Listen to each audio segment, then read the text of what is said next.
ഇനി സ്പോർട്സ് കോർണറിലേക്ക്.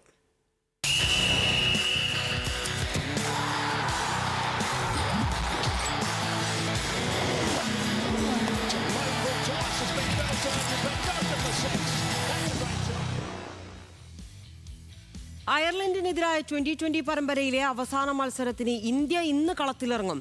ആദ്യ മത്സരം തോറ്റ ഇന്ത്യക്ക് പരമ്പര കൈവിടാതിരിക്കാൻ ഇന്നത്തെ മത്സരത്തിൽ ജയം അനിവാര്യമാണ്. വൈകിട്ട് 6-ന് അയർലൻഡിലെ ബെൽഫാസ്റ്റിലാണ് പരമ്പരയിലെ നിർണായക മത്സരം.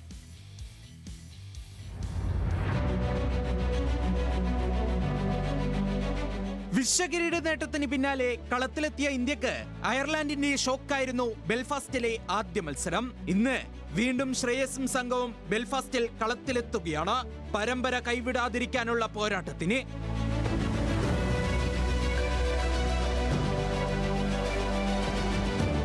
T20 ലോകകപ്പ് നേടിത്തന്ന നായകനെ മാറ്റി പുതുയുഗത്തിന് തുടക്കമിടാനെത്തിയ ശ്രേയസ് അയ്യർക്ക് ആദ്യ മത്സരത്തിൽ പിഴച്ചു.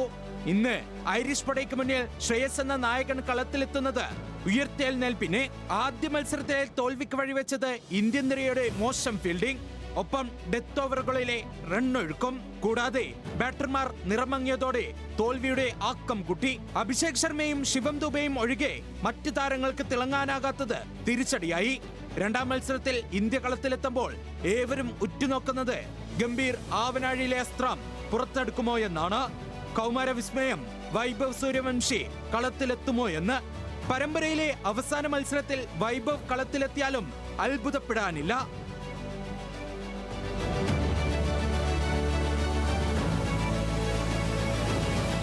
ആദ്യ മത്സരത്തിൽ ശ്രേയസിനെയും സംഘത്തിനെയും മുട്ടുകുത്തിച്ച ഐറിഷ് പടയുടെ ലക്ഷ്യം പരമ്പര മാത്രം. ഇന്ത്യക്കെതിരെ ഏതെങ്കിലും ഒരു ഫോർമാറ്റിൽ നേടുന്ന ചരിത്രത്തിലെ ആദ്യ ജയമായിരുന്നു പരമ്പരയിലെ ഒന്നാം മത്സരത്തിൽ അയർലൻഡിന്റേത്.